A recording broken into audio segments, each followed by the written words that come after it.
Welcome everyone, I'm Amy. I'm a nutritional therapy practitioner and I'm also an NPC Bikini competitor. And this is my prep vlog, second week of my prep. So I am 16 weeks out. Yes, 16 weeks out. Oh, yikes. So in the intro, I'm going to talk about what I got from my coach for feedback.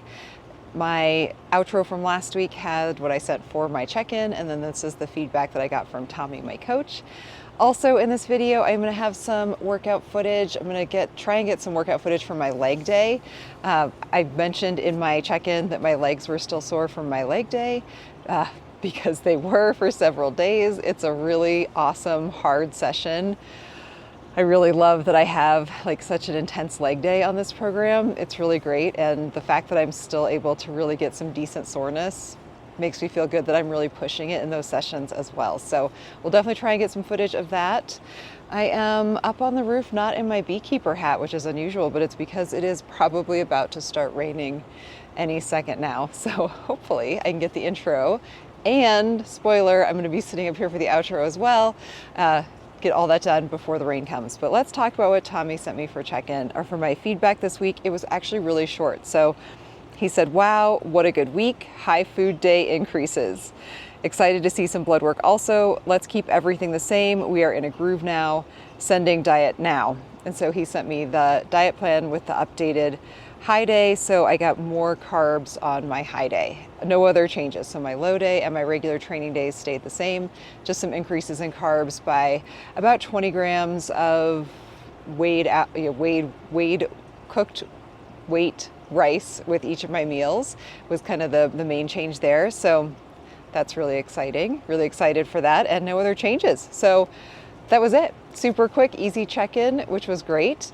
When there's nothing to change, that's totally fine. I mean, he did make the changes to my high day, which I'll implement, but other than that, everything else stays the same. So that's great. It's going to be a good week. Again, spoiler, I did get my haircut finally, and yeah, they they always cut so much when you have curly hair. Well, and let's just go back. So my hair had been cut really unevenly the last time it was cut, and I have been just not going back to get it fixed, but there was one piece that was so much longer than everything else, and then some layers that were quite a bit shorter. So I asked her to kind of even everything up, but what I really wanted was like the longest part of it evened up, but instead she cut it to where the layers were. So she cut off about 6 inches or more, which is fine. It's hair, it grows back, but it's a lot shorter. And it's been a little bit of an adjustment this week having much shorter hair. I can barely get it in the bun, up in my bun, like when I work out. So that's been kind of challenging to try and get it up out of the way. It's got a lot of energy when it's this short, but it will be fine. Be totally fine. And it's got some, I have a few weeks for it to grow before my show. Hopefully it grows out a little bit and just kind of calms down a little bit. But that is what I've got going on this week. Like I said, spoiler, you're going to see me sitting right here in the outro, but some other fun stuff in the meantime. So I will see you all here in whatever comes next. All right, so here we go with workout footage from this week. This is my forever needing to be adjusted and revised hinge movement. We have switched over to the banded kind of rack pull RDLs, and I was trying a little bit different technique on these this week. This was my first set. I was not super happy with the way these were looking, so I decided on my second set to put the wedges under my heels. I actually saw a video this week from a wellness competitor who was doing a training session with a trainer who trains Miss Olympia herself, and he was the one who was having her look up during this movement to really take the low back out of it. He was having her look even higher, like up at the ceiling.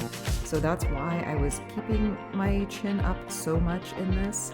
So here's the set of me doing them on the wedges, and I watched this back right away and I was like, nope, like I need to fix so much about this. So I did do another set at this same weight, and you guys will see that next, where I changed quite a few things. Like I was keeping just a little bit, it was kind of unusual with the balance, on the wedges and with the band this first time I was doing it. So it was good to be able to watch it back. And this is a good part about filming your workouts, like not just for your coach to get feedback, but you can look at it right away and make some adjustments.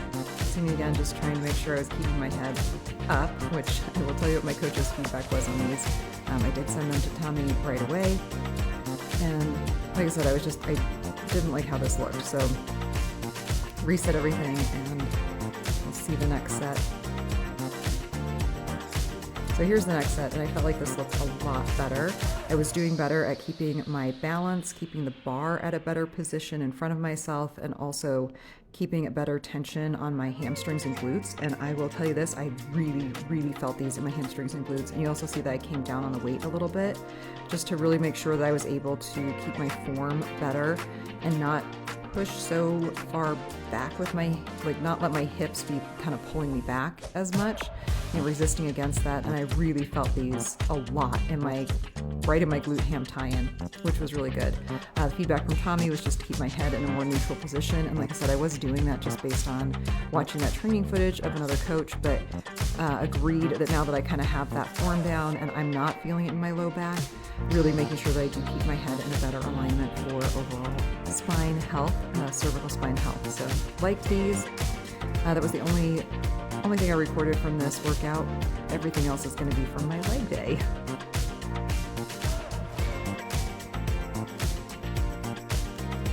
So this is actually not my first exercise. So this workout starts off with some leg curls and adductors, and then I move on to several sets of leg extensions. I do try and find a weight that I can get like 8 hard reps out of, and then the instruction is to use that same weight and get 26 reps.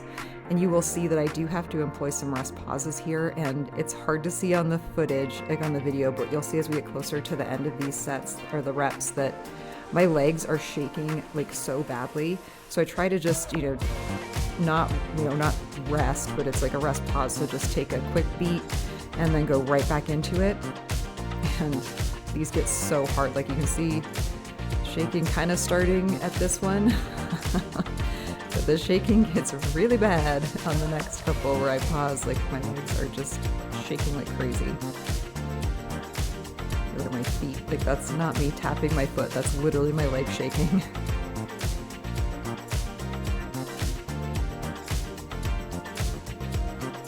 They're shaking now. Unfortunately, I realized after I got done with this set, I walked over and went onto the pendulum. I was kind of thinking back about the set in my head. I'm like, oh my gosh, I stopped at 24. So after I did all my pendulum squats, I went back and did 8 more at this same weight. Like I could barely get off this machine. Here I am on the pendulum. So pendulum squats, this is one of those exercises that I try to find ways to get myself through because, oh my goodness, are these hard. I mean, I'm only using 30 pounds of additional weight on this, and they are a struggle. And I realize I could be getting a little bit lower. And again, that's why it's good to record yourself, definitely shoot for some more depth. I travel a long way on these. I have very long legs, so my plane of motion is quite long. It's funny when I watch footage of other people, other athletes and competitors doing these that are short or have very short legs. But, they have their butt basically touching their heels, and I'm like, oh my gosh, like they barely have to travel at all, and I'm like 5 feet of travel on these because my legs are so long. But love doing pendulum squats. Love hate, I guess I should say. And I did do 2 sets of these, but only recorded the 1 set. Then I moved over to this is actually a leg press. Each leg is an individual lever. So I really love doing these because you cannot allow one leg to take over, and it's a really good way to make sure that you're not doing that, because you can kind of see there, like there's that little wiggle in the arms. Like if you have one leg that's moving faster than the other or pushing faster than the other, it's noticeable right away. So this really isolates each leg individually.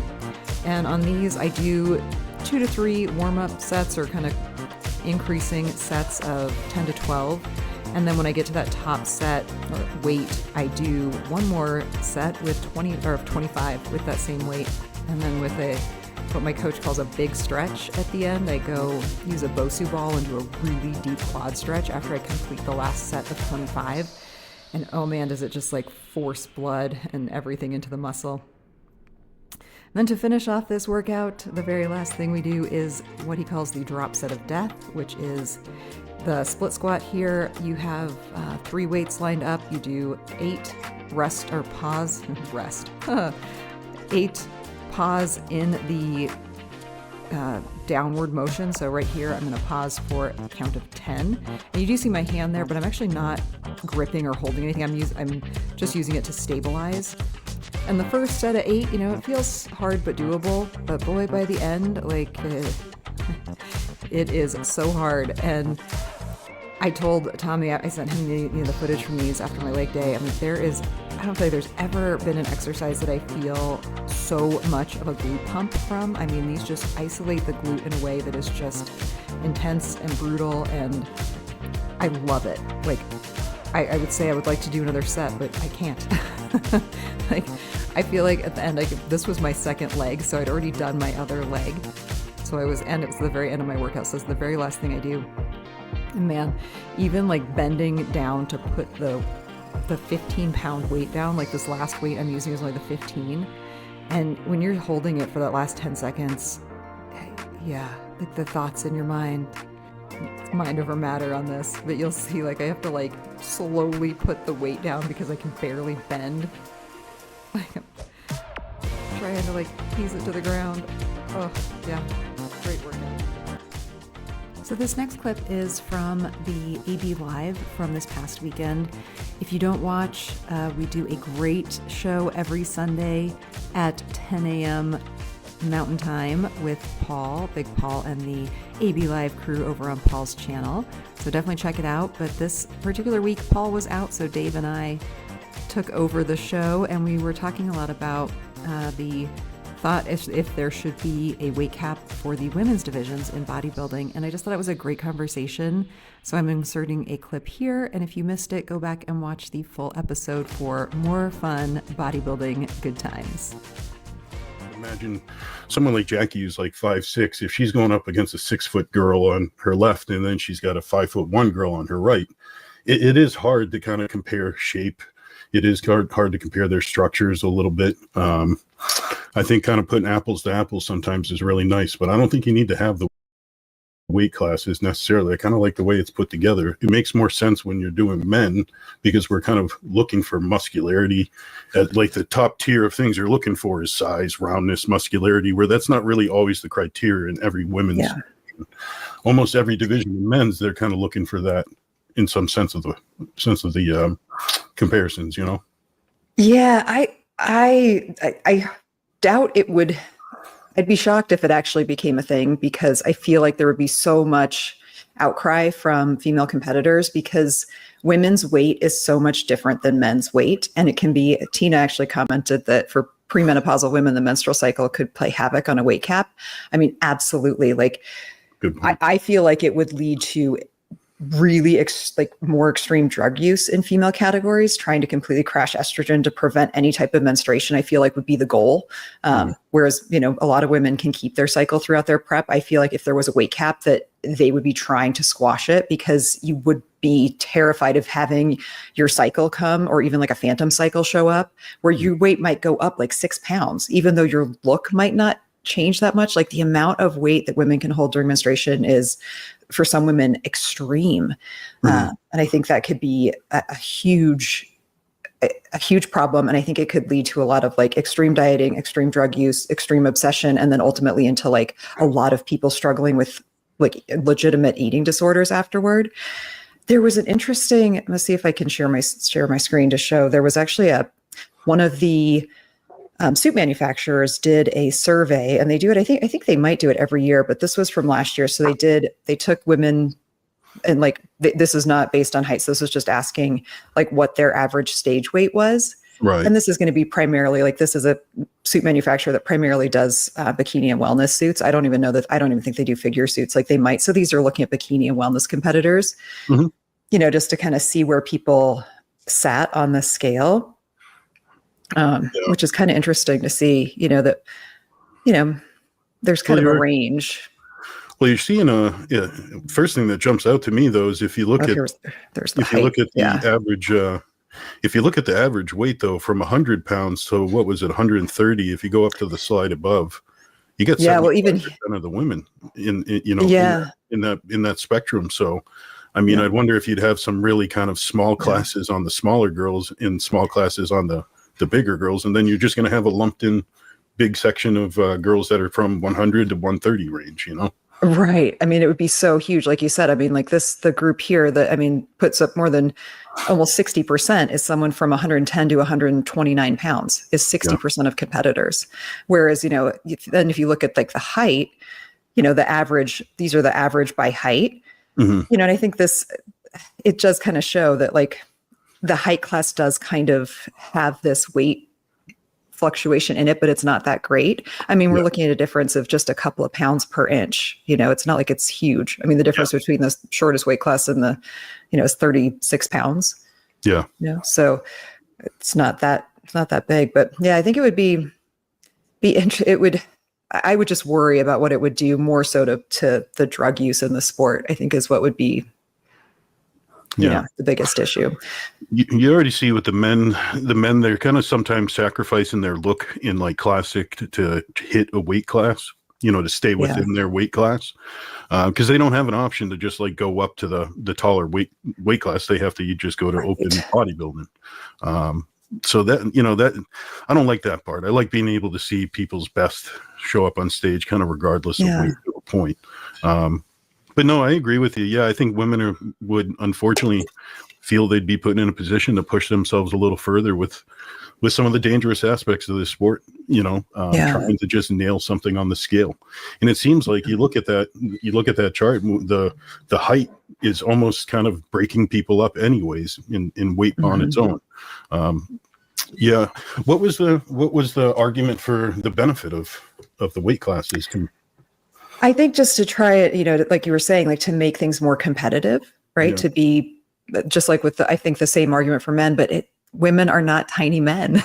Yeah. At the end of the day, and our categories aren't judged the same way. So much of it, like you were saying, is, about the presentation.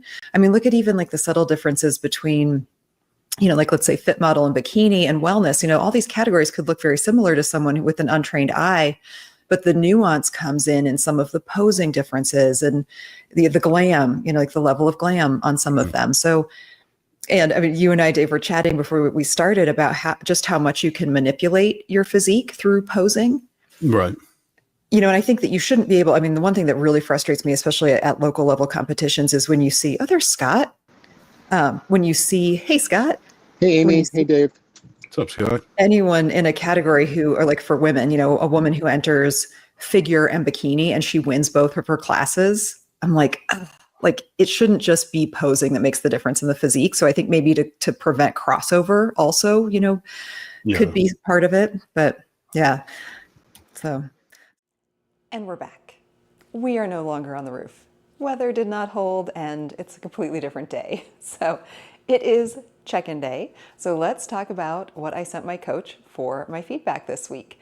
So we'll start off with my check-in photos. Here. Pictures from the week. And we'll talk about my check-in. So I do submit an online check-in form to my coach. First thing is always pictures, which you have seen. I also include a screenshot of my weights from the week, and I also sent a screenshot this week of my blood sugar from the week just to give him as much data as possible. Since those are things I track, I might as well forward them along. He can do with them what he pleases. Today's date, how many weeks until goal or competition? Ooh, it is 15 weeks and 6 days. I kind of don't count those 6 days, so to me it's 15 weeks because, show week or peak week is, the work is done by that point. So in my mind, we have 15 weeks of work. That is something I keep in mind, or I have always in my mind when I'm, X amount of weeks out from a show, is how many more times I have to do that specific workout. So especially things I'm really trying to work on, like my shoulders and my glutes, like every time I'm in the gym, that is the thought in my head. Like you have 14 more times to do this workout. Like you need to execute it. You need to make sure it is the best it can possibly be because you only have this many more times to do it. So 15 weeks and 6 days. Whew. Current weight and the same weight the weight from the same day last week. You guys will see, I think I may have mentioned it in my intro that it was kind of a rough week.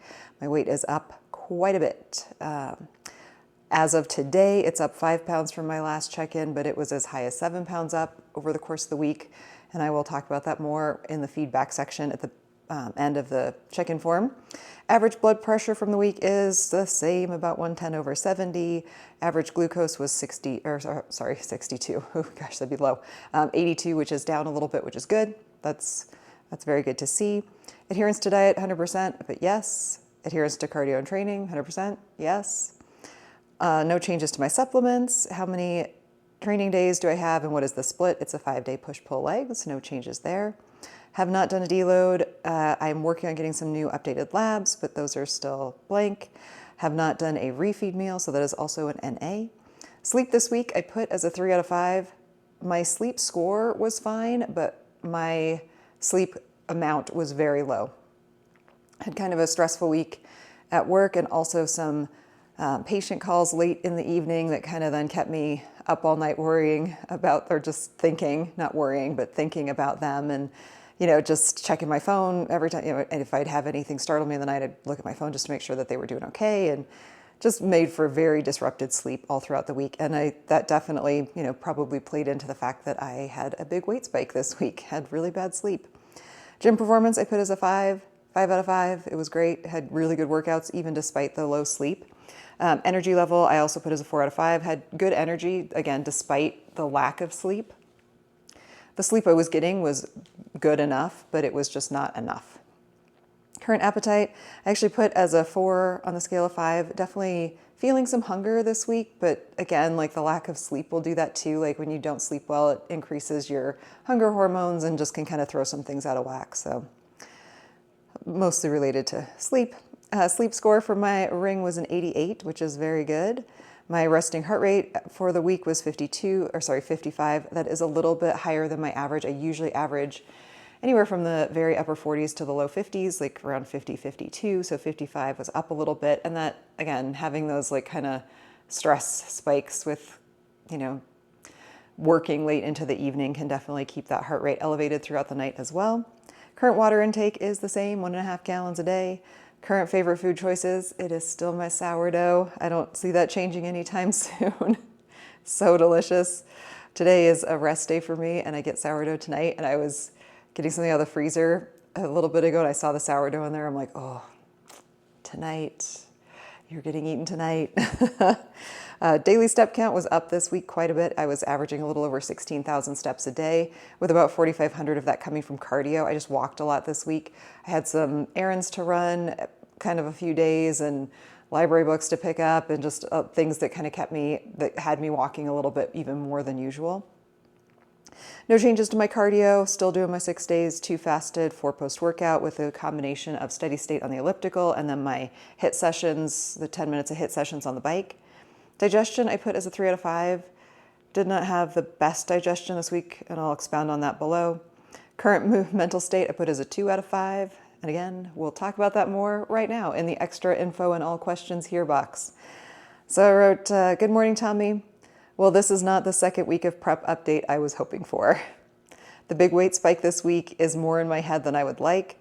I said a 7-pound weight swing in 1 week is pretty shocking and not normal for me.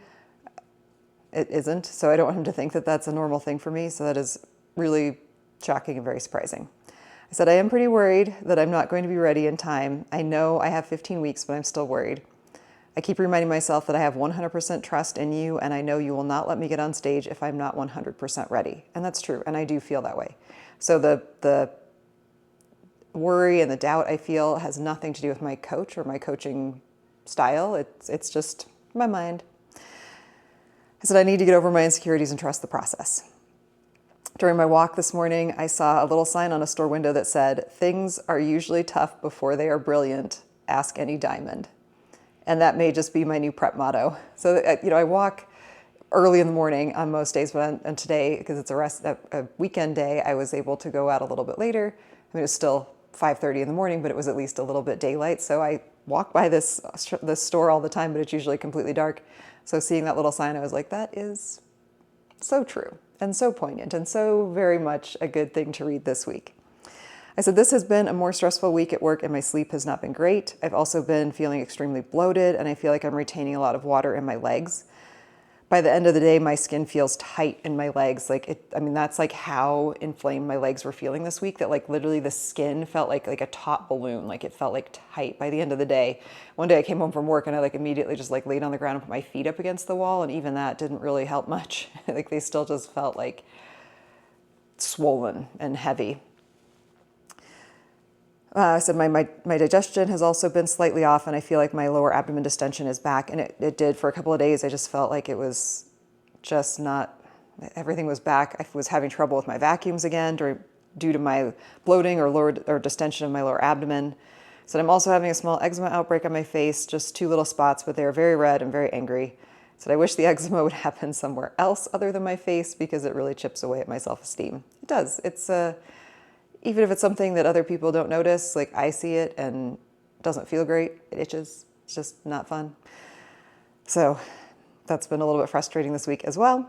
I said I start posing sessions with my posing coach on Monday, and I'm super excited to start working on my presentation for this season.